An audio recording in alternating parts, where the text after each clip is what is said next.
Yun mga lods, magandang araw sa inyong lahat. At ngayon nga ay medyo hindi tayo nakakapag-upload ng ating video dahil nasira yung ating ginagamit para sa paggawa ng ating video.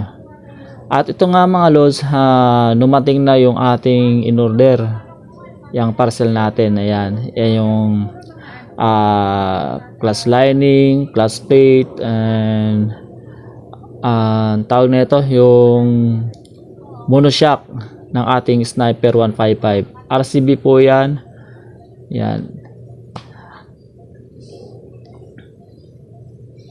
Ilang araw din tong in-order natin at ngayon nga lang dumating.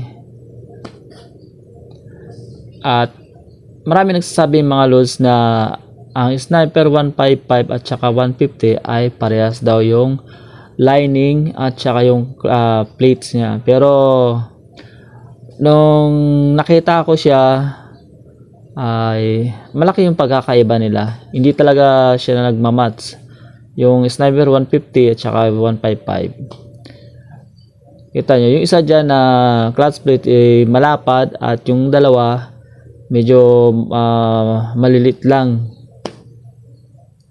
3 piraso lang siya. Ganun din yung clutch plate natin, ay yung clutch lining.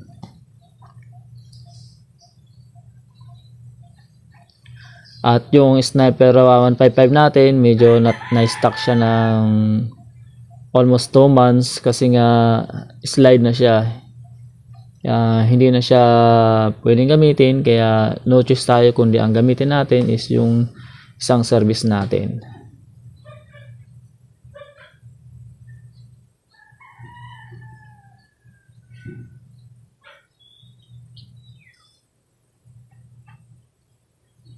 At kung titignan nyo mga loads, yung nasa ilalim niya ang malapad. Pag bumili kayo ng mga pyesa ng Sniper 150 tapos ikakabit nyo sa Sniper 155 ay masasayang lang lahat ng bibili nyo pyesa.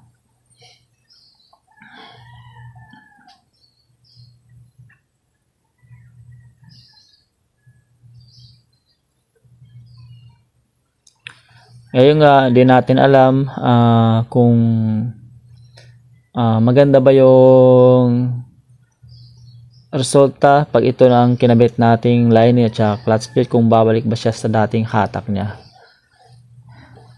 Kasi nung kinuha natin yung motor na yon, napaka smooth nung hatak ng motor natin. Kunting piga, mararamdaman mo siya na ano talaga yung power niya, pero ito, yung ipapalit natin, hindi pa natin matitesting kapag hindi pa ito nakakabit.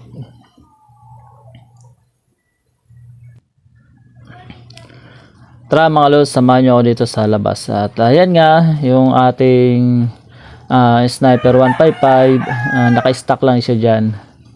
Hindi natin mapaandar yan. Yan, kasi nga, yung monoshock, masyado ng malambot, then slide na rin siya sa paahon, hindi na makaahon yan. Kunting ahon lang, inamamatay yung ating makina. At ito ngayon yung ating isang service. Bali po 3 yung ating service dyan. Yan, may mga tools naman tayo para sa pagkalas ng mga motor, pero kasi bago pa yung ating motor na yan, hindi pa nabubuksan, kaya hindi muna natin papakilaman at ipapagawa natin sa medyo expert, yung talagang sa sniper lang ang ginagawa niya. Meron po tayong nakitang pagawaan, ang ginagawa nila ay puro sa Yamaha sniper lang. And then hindi sila tumatanggap ng kahit anong klaseng motor, kundi sniper lang talaga ang ginagawa nila. Kaya doon natin dadalhin yung ating service na yan para gawin nila. Diyan po mga lods, kung makikita nyo yung ating daan, medyo lubak-lubak siya. Kaya madali yung masira yung ating shock dyan. Yung shock sa harapan at saka yung monoshock natin.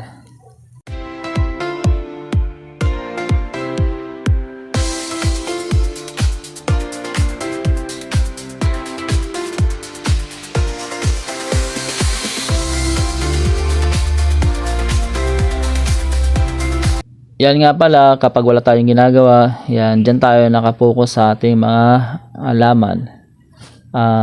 Pinapalago natin yung ating mga halaman na yan, dyan sa gilid. At ito naman sa likod yung ating mga alagang manok.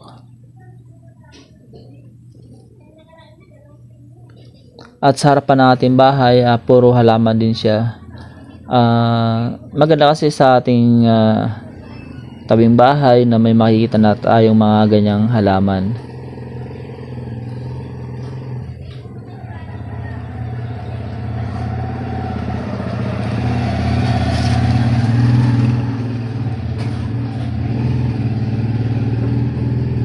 Yan mga lodi, kung makikita nyo, ayan, mga nakalapo yung ating manok. Diyan tayo nag-aalaga sa likod ng ating bahay. Para yung amoy ng mga dumi ng ating manok hinatin malanghap. Doon lahat yan papunta sa likod, at sa likod natin wala namang tayo mapiproduce yung tao dyan.